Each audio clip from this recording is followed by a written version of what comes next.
Welcome to future zone academy. आज हम class 10th के साइंस की ओर बढ़ते हैं।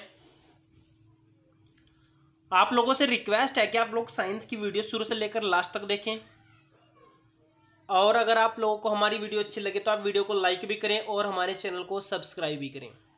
जैसा कि मैंने आप लोगों को बताया कि कार्बनिक रसायन आपकी 10th क्लास की तो एक नींव होती ही होती है, लेकिन ये 11th और 12th क्लास के लिए वेरी वेरी इंपॉर्टेंट होती है, और इसीलिए मैंने अपनी ये वीडियो 10th और 12th दोनों क्लास के लिए डाली है। और मैं चाहता हूँ कि 12th वाले इसको जरूर देखिए ताकि आप 10th वाला एक बार रिवीजन करके इसको अच्छे से कवर कर सकें। ओके, अगर आप हमारे स्पेशल बैच से जुड़ना चाहते हैं तो आप 8755084148 पर आप संपर्क कर सकते हैं। और इस स्पेशल बैच में आपको कैसे पढ़ाया जाएगा, इसके लिए आप हमारे चैनल फ्यूचर जोन एकेडमी पर एक वीडियो देख सकते हैं जिसका नाम है ऑनलाइन कैसे पढ़ें। ओके, तो आइए लेकर चलते हैं अपने आज के टॉपिक को। तो आज के टॉपिक की हमारी पहली हेडिंग है समजातीय श्रेणी। समजातीय श्रेणी पहले ये बुक में सजातीय श्रेणी के नाम से आया करती थी। जो पहली जो पुरानी बुक्स हैं उनमें ये किस नाम से आया करती थी, सजातीय श्रेणी। आप बिल्कुल भी कंफ्यूज ना हो, क्योंकि हो सकता है आपके पेपर में आपको कंफ्यूज करने के लिए ये सजातीय श्रेणी के नाम से दे दी जाए, तो आप बिल्कुल भी कंफ्यूज ना हो। तो ये क्या होती है मैं आप लोगों को यहाँ पर बता देता हूँ। ये यौगिकों की ऐसी श्रृंखला होती है जिसमें कार्बन श्रृंखला में हाइड्रोजन को एक ही प्रकार के प्रक्रियात्मक समूह से जोड़ा जाता है। यानी क्या होता है, इसका एक ही प्रक्रियात्मक समूह होता है। प्रक्रियात्मक समूह आपका क्या होता है, एक ही होता है, और इसके सारे के सारे गुण एक जैसे होते हैं। यानी आप जिस भी एक समूह के बारे में बात कर रहे हैं आपको सिर्फ उसी समूह के सारे सदस्य के बारे में बात करनी होती है। जो आपकी ऐसी श्रेणी होती है उसको हम समजातीय श्रेणी बोलते हैं। तो मैं इसके एक एग्जांपल की बात करता हूं, जैसे इसके दो चार एग्जांपल लेते हैं। एक मैं एग्जांपल लेकर चलता हूं पहले एल्केन। एल्केन का जो फॉर्मूला होता है वो होता है CnH2n+2। जितने आपके कार्बन होते हैं उसके डबल हाइड्रोजन और उनमें दो ऐड करके आपके क्या होते हैं, हाइड्रोजन होते हैं। जैसे एक एग्जांपल लेते हैं CH4। ये आपका क्या होता है, मेथेन होता है। क्या होता है आपका, मेथेन। देखिए आप लोग यहाँ पर कार्बन की संख्या 1 है और हाइड्रोजन की आपकी कितनी है, 1 × 2 + 2। जैसे कि यहाँ पर लिख रहा है फॉर्मूला 1 × 2 + 2 यानी कितनी, 4। अब आप यहाँ पर इसी प्रकार किसका ले सकते हैं एग्जांपल, CH3 ले सकते हैं। यहाँ पर आपके कार्बन 2 और हाइड्रोजन कितनी आपकी 6 है। तो ये सब जो आप देख रहे हैं ये सब इसी फॉर्मूले के बेस पर है। यानी आपकी जो श्रेणी है इस फॉर्मूले पर बन रही है। यानी जो समजातीय श्रेणी आपकी क्या है वो आप लोगों मैंने भी बताया कि एक ऐसी श्रृंखला होती है यौगिकों की जिसमें कार्बन का जो है ना समूह, प्रक्रियात्मक समूह आपका एक ही होता है। यहाँ पर आपका प्रक्रियात्मक समूह एल्केन है, अर्थात सिंगल आबंध है, तो इसलिए आपकी क्या है, सजातीय श्रेणी है। एक और एग्जाम्पल लेते हैं एल्कोहल का। आप लोग ध्यान से समझिए इस चीज को।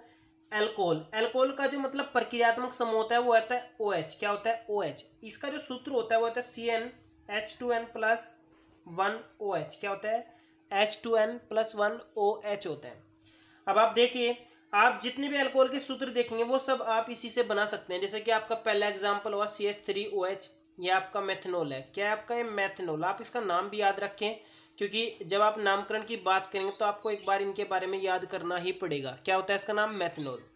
दूसरा आप देखिए, इसमें आप एक कार्बन की संख्या 1 है और हाइड्रोजन की आपकी कितनी, 4 है, और ऑक्सीजन की कितनी है, 1। तो आप ये सब चीजें इस फॉर्मूले से निकाल सकते हैं। कैसे, आप यहाँ पर n का मान 1 रख दीजिए तो आपका कार्बन 1 हो जाएगा, 2 1 3 आपका ये हो जाएगा, और OH 1 ये हो जाएगा। तो आपने n की मान जैसे ये 1 रखी तो आपका ये फॉर्मूला तैयार हो गया है।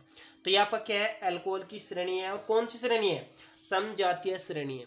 ऐसे आपकी बहुत सारी हो सकती है। जैसे आपकी एक हमारे पास किसकी हो सकती है श्रेणी, एल्डिहाइड की हो सकती है। एल्डिहाइड का फॉर्मूला आपका क्या होता है, CHO। क्या होता है आपका, CHO। तो आप इससे भी तैयार कर सकते हैं। इसका फॉर्मूला आपका क्या होगा, इसका फॉर्मूला होगा CnH2n+1, फिर आपका हो जाएगा CHO। इसका भी आपका देखिए, आप यहाँ पर कार्बन की n के मान आप 1 रख दिए तो आपका बन जाएगा CH3CHO। आप 2 रख दिए तो C2H5CHO। ये सब आपके जो बन रहे हैं ना, ये आपके इस फॉर्मूले से बन रहा है। ये आपका क्या है, एल्डिहाइड का सजातीय श्रेणी का सूत्र है। ओके, तो आप लोग इसको अच्छे से कवर कर चुके होंगे। आपका ये 10th क्लास के लिए वेरी वेरी इंपॉर्टेंट है और ये बोर्ड में बहुत बार पूछा गया है। तो आइए नेक्स्ट हेडिंग की ओर बढ़ते हैं। तो नेक्स्ट हेडिंग हमारी सजातीय श्रेणी के प्रमुख गुण। नेक्स्ट हेडिंग है हमारी समजातीय श्रेणी के प्रमुख गुण। तो लेकर चलते हैं गुणों के बारे में। तो आपका जो पहला गुण होगा, आप लोग देखिए ध्यान से, तो इसका पहला गुण है, इसका पहला गुण क्या होगा, इसके सभी जो सामान्य सूत्र होगा, मतलब इसका जो सदस्य होगा, इसका जो सामान्य सूत्र होगा वो एक ही होगा। क्या होगा, एक ही होगा। मतलब अगर आप कई सारे यौगिक प्राप्त करना चाहते हैं तो आप उसके एक ही सूत्र से प्राप्त कर सकते हैं। तो सामान्य सूत्र आपका क्या होगा, सबका एक ही होगा। दूसरे अगर गुण की बात करें तो जिसका दूसरा गुण होता है वो क्या होता है, जो आपके सारे के सारे सदस्य होंगे उन सदस्य में आपका जो क्रियात्मक समूह होगा, सदस्यों में क्रियात्मक समूह जो होगा ना आपका, वो भी आपका क्या होगा, एक ही होगा, यानी एक समान होगा। आप अगर एक में देख रहे हैं तो क्रियात्मक समूह जो उसमें होगा वही दूसरे में होगा। इसके एग्जांपल आप जैसे अल्कोहल का भी देख रहे थे, अगर आपका CH3OH यानी मेथनॉल है, दूसरा सदस्य आपका CH3CH2OH है, तो आप देखिए यहाँ पर क्रियात्मक समूह आपका दोनों जगह एक जैसा ही है, तो आप कह सकते हैं सदस्यों में क्रियात्मक समूह आपका क्या होगा, एक समान होगा। तीसरे पॉइंट की ओर बढ़ते हैं। तीसरा पॉइंट आप देखिए, जो भी आपके दो सदस्य होंगे, आपके अगर दो सदस्य हैं उनमें जो आपका अंतर होगा वो सिर्फ और सिर्फ CH2 का होगा। किसका होगा, CH2 का। एग्जाम्पल आप यही देख लीजिए, यहाँ पर आपका CH3OH है और यहाँ पर आपका CH3CH2OH है। तो आप देखिए यहाँ पर जो आपका अंतर पड़ रहा है सिर्फ इसका पड़ रहा है, यानी किसका, CH2 का। आप बहुत सारे एग्जाम्पल देख सकते हैं, CH3 और यहाँ देखिए CH4, इनमें भी जो आपका अंतर होगा, देखिए यहाँ पर आपके कार्बन कितने, 2 और कितने, 6, और यहाँ पर आपका कार्बन 1 है और H4 है। अगर मैं इसमें से इसको घटा दूं तो घटाने के बाद आपका क्या बचेगा, CH2 ही बचेगा। तो आप कह सकते हैं समजातीय श्रेणी के दो सदस्यों में जो अंतर होता है वो कितना होता है, CH2 का होता है। कितना होता है, CH2 का होता है। चौथे एग्जाम्पल की ओर बढ़ते हैं, चौथी प्रॉपर्टी के बारे में देखते हैं। आप लोग याद रखना कि समजातीय श्रेणी के मतलब जो श्रेणी होगी उनके सारे के सारे सदस्यों का जो रासायनिक गुण होता है, सदस्यों का जो रासायनिक गुण होता है वो क्या होता है, एक समान होता है। रासायनिक गुण आपका क्या होगा, एक समान होगा, यानी रासायनिक गुण आपका बिल्कुल भी नहीं बदलेगा। सारे के सारे रासायनिक गुण सबके क्या होंगे, एक जैसे होंगे। आप लोग इस चीज को ऐसे समझ सकते हैं, जो आपके रासायनिक गुण होते हैं वो प्रक्रियात्मक समूह पर निर्भर करते हैं। किस पर निर्भर करते हैं, प्रक्रियात्मक समूह पर। और जब आप देख रहे हैं कि जो आपकी समजातीय श्रेणी है उसमें प्रक्रियात्मक समूह आपका क्या होता है, एक समान होता है। तो जब ये सब एक समान है तो आपके रासायनिक गुण भी क्या होंगे, आपके एक समान होंगे। पांचवा गुण भी आप एक बार डिस्कस कर लीजिए, वो क्या है, अगर आपके भौतिक गुणों की बात करी जाए तो लगभग इनके भौतिक गुण भी आपके कैसे होते हैं, एक समान होते हैं। और इनको भी हम एक समान इसलिए कह सकते हैं क्योंकि इनमें प्रक्रियात्मक समूह आपका एक जैसा होता है। तो आपके ये थे समजातीय श्रेणी के गुण। आइए नेक्स्ट हेडिंग की ओर बढ़ते हैं। इससे नेक्स्ट हेडिंग से पहले मैं आपको बता देता हूं कि जब भी आप समजातीय श्रेणी का क्वेश्चन करेंगे तो उसमें आप लोगों को समजातीय श्रेणी के प्रमुख गुण भी लिखने पड़ेंगे। ये क्वेश्चन आपका 4 से 6 नंबर तक का क्वेश्चन आता रहता है, आप लोग इसको अच्छे से कवर कर लीजिएगा। आगे बढ़ते हैं। तो नेक्स्ट हेडिंग है हमारी कार्बनिक यौगिकों का नामकरण। ये आपका वेरी वेरी इंपॉर्टेंट है और इसमें से आपका 2 से लेकर 4 नंबर का क्वेश्चन आता है। लेकिन ये मैं आप लोगों को बता दूं, अगर आप एक सारणी देख लीजिएगा जो मैंने आपको नोट्स में दी है, उस सारणी को आप जरूर देख लीजिएगा। तो आप लोग क्या करिएगा, वो जो आपकी सारणी है उसको आप रट लीजिएगा। 10वीं क्लास में तो जितने भी क्वेश्चन आते हैं उसी से आते हैं, लेकिन ये आपकी एक न्यू है। 10th क्लास के बाद जो 11th और 12th आने वाली है उसमें आपको ये जरूर याद करने पड़ेंगे। आगे बढ़ते हैं। तो आप कैसे याद करेंगे, तो मैं आप लोगों को कुछ नियम बता देता हूँ। जितने भी आपके कार्बनिक यौगिकों के नामकरण होते हैं 2 प्रकार से होते हैं। एक तो साधारण पद्धति होती है आपकी, एक आपकी होती है IUPAC।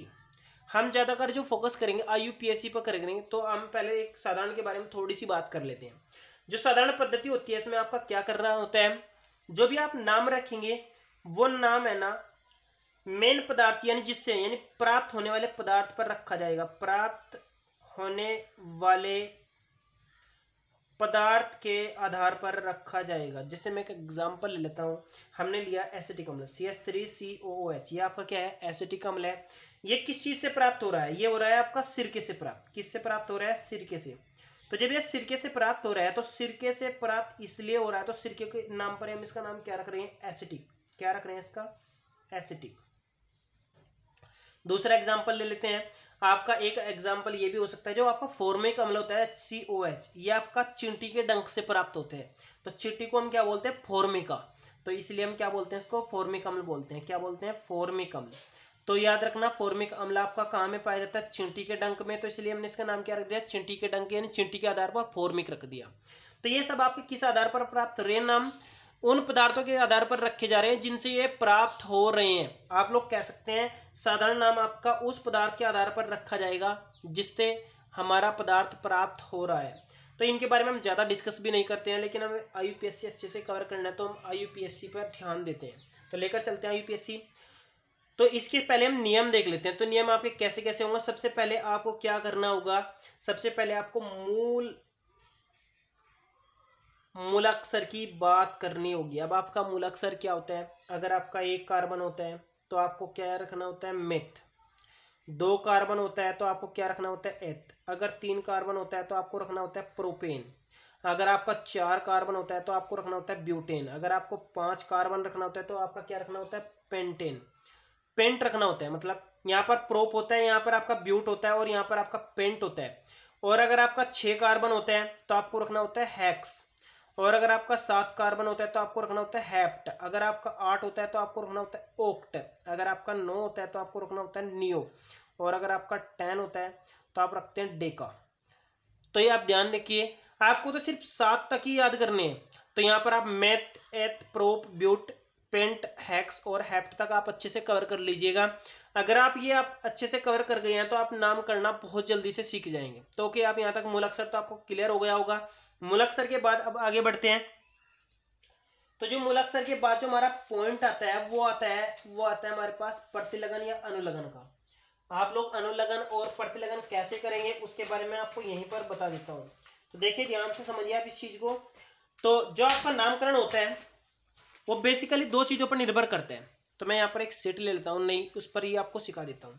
तो देखिए आप लोग, जो IUPAC नाम होता है यानी नेम होता है वो किस किस पर निर्भर करता है? एक तो आपका मूलाक्षर होता है, एक उसके बाद आप अनुलगन का हो या फिर पूर्वानुलगन का हो, इसके आधार पर निर्भर करते हैं। जैसे कि मैं एक एग्जांपल, अभी छोटा सा एक एग्जांपल लेते हैं। मैंने लिखा यहाँ पर CH4। इसमें आपने कार्बन गिना तो कितना आपका मेथ। और आपने देखा ये एल्केन है, एल्केन के लिए आपका एन लगता है। क्या लगता है? एल्केन। तो आपका बन गया मेथेन। क्या बन गया आपका? मेथेन। तो मैं भी आपको बताऊंगा कि किस किस के लिए क्या क्या लगता है। तो वो तो आप सीख गए मूलाक्षर। अब आप अनुलगन की बात करते हैं, पूर्वानुलगन की बात करते हैं। तो अगर आपका एल्केन होता है, क्या होता है आपका? एल्केन होता है। तो एल्केन में आप क्या जोड़ करेंगे? एन ऐड करेंगे। अगर आपका एल्कीन होता है, क्या होता है आपका? एल्कीन। तो एल्कीन में आप क्या ऐड करेंगे? ईन ऐड करेंगे। क्या ऐड करेंगे? ईन। अगर आपका एल्काइन है, क्या है आपका? एल्काइन। तो एल्काइन में आप क्या करेंगे? आइन ऐड करेंगे। क्या ऐड करेंगे? आइन। अब आपको कैसे पता लगा कि एल्केन, एल्कीन, एल्काइन है? यहाँ पर आपके सबके सब सिंगल बॉन्ड होंगे, यहाँ पर आपका कोई एक डबल बॉन्ड होगा और यहाँ पर आपका कोई एक ट्रिपल बॉन्ड होगा। तो यहाँ पर याद रखिए, अगर आपके सारे सारे सिंगल बॉन्ड है तो आपका मेथेन है, एन है। अब यहाँ पर देखिए CH4 था। अब आप सोच रहे हो कि सिंगल बॉन्ड कैसे? आप कार्बन को ऐसे करके देखिए, यहाँ पर आपके सारे के सारे क्या है? सिंगल बॉन्ड है। तो इसलिए आपने क्या रख दिया? नाम मेथेन रख दिया। डबल बॉन्ड में आपका क्या होगा? यहाँ पर कुछ ना कुछ ऐसे होगा, CH2 डबल बॉन्ड CH2, ये आपका डबल बॉन्ड है। तो आप देखिए पहले कार्बन, 1 2 2 कार्बन के लिए आप क्या लिख देंगे? एथ लिख देंगे। और डबल के लिए आप इन लगा रहे हैं तो प्लस आप इन कर देंगे तो आपका नाम क्या बन जाएगा? एथीन बन जाएगा। क्या बन जाएगा? एथीन। अगर आपका ट्रिपल बॉन्ड आ जाता है तो ट्रिपल में आप क्या लगाएंगे? इन लगाएंगे। तो पहले आप देखिए कार्बन, कार्बन के लिए आप क्या बनेगा? 2 कार्बन के लिए एथ लगता है। कितना लगता है? एथ। तो प्लस आपने क्या कर दिया? आइन कर दिया। तो आपका नाम बन गया एथाइन। क्या बन गया आपका? एथाइन। आपका नाम बन गया एथाइन। ओके।